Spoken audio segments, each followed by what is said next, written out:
अस्सलाम वालेकुम। इस वीडियो में हम पाठ का ट्रांसलेशन पढ़ेंगे।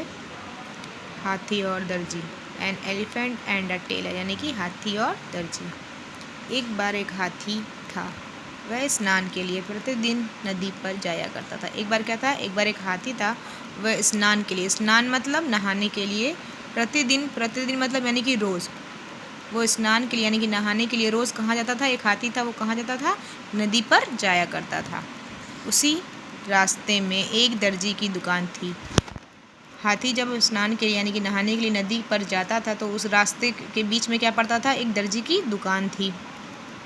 एक दिन हाथी ने अपनी सूंड दर्जी की दुकान पर बढ़ाई। एक दिन उस हाथी ने क्या करा? अपनी सूंड को दर्जी की दुकान पर बढ़ाया। दर्जी ने उसे खाने के लिए रोटी दे दी। दर्जी ने जब देखा कि हाथी ने सूंड उसकी दुकान की तरफ बढ़ाया है तो उस दर्जी ने क्या करा? उस हाथी को खाने के लिए रोटी दे दी। हाथी रोटी का स्वाद चख कर बहुत खुश हुआ। फिर हाथी ने रोटी को खाया और खाकर बहुत ही खुश हो गया।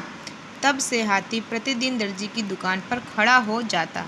फिर उस दिन जब उसको एक दिन रोटी मिल गई खाने को तो फिर वो क्या करता? जब भी वो रोज़ स्नान के लिए जाता, यानी कि जब भी वो रोज़ नहाने के लिए जाता तो दर्जी की दुकान पर खड़ा हो जाता।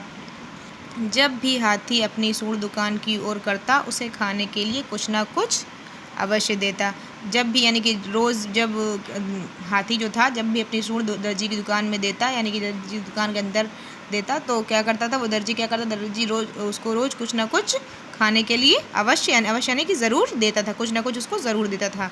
इस प्रकार हाथी और दर्जी दोनों मित्र हो गए। और ऐसा करते करते क्या हुआ? हाथी और दर्जी दोनों क्या हो गए? मित्र हो गए, यानी कि दोस्त हो गए। एक दिन दर्जी क्रोध में बैठा था। एक दिन क्या हुआ? वो दर्जी जो था वो क्रोध में बैठा था। क्रोध में यानी कि गुस्से में बैठा था। हाथी ने प्रतिदिन की तरह सूंड दुकान में अंदर बढ़ाई और हाथी ने क्या करा? हाथी तो रोज़ अपनी सूंड दुकान में देता था ताकि उसको खाने को कुछ मिले। उसे क्या मालूम कि दर्जी क्रोध में यानी कि गुस्से में आकर उसने क्या करा? उसने डेली मतलब रोज़ की तरह उसने अपनी सूंड दुकान के अंदर बढ़ाई। दर्जी ने हाथी की सूंड में ज़ोर से सुई चुभो दी। फिर दर्जी तो गुस्से में बैठा, दर्जी ने क्या करा? गुस्से के मारे हाथी की सूंड में सुई चुभो दी। हाथी को भी बड़ा क्रोध आया। फिर उसके बाद जब दर्जी ने उसको सुई चुभो दी तो हाथी को भी बड़ा गुस्सा आया। क्रोध यानी कि गुस्सा आया, किंतु उस समय वह चुपचाप चला गया। फिर लेकिन उसने क्या करा? हाथी वहाँ से चुपचाप आगे चला गया। हाथी नदी से स्नान करके वापस आया।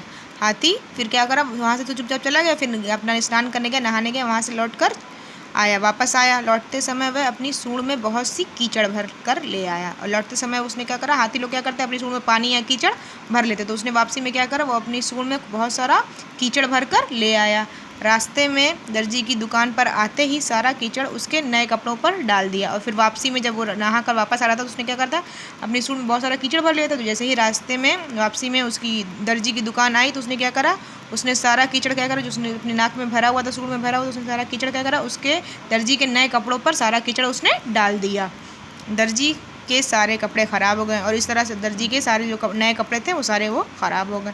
अब दर्जी अपनी करनी पर पछताने लगा। फिर दर्जी को एहसास हुआ, यानी कि दर्जी को महसूस हुआ कि उसको मतलब हाथी को सुई नहीं चुभोनी चाहिए थी, उसने सुई चुभोई थी, इसलिए हाथी ने क्या करा? उसके सारे नए कपड़े ख़राब कर दिए। उसको अपनी करनी पर पछतावा होने लगा। किसी को सताने का परिणाम बुरा होता है, यानी कि किसी को सताना यानी कि मतलब किसी को दुख पहुंचाने का परिणाम यानी कि क्या बोलते हैं, रिजल्ट क्या होता है? ख़राब होता है। किसी को भी आप दुख पहुंचाओगे तो आपको भी दुख मिलेगा। किसी को सताने का परिणाम बुरा होता है, उसको ये एहसास हुआ। बच्चों, सच है, यानी कि बच्चों सुन लो, ये सच है, ये हकीकत है। किसी को दुख देने से, किसी को दर्द देने से, दुख यानी किसी को दर्द या दुख देने से पहले मनुष्य आप भी दुखी होता है। फिर जो मनुष्य दुख या दर्द देता है उसे खुद भी दुखी होना पड़ता है।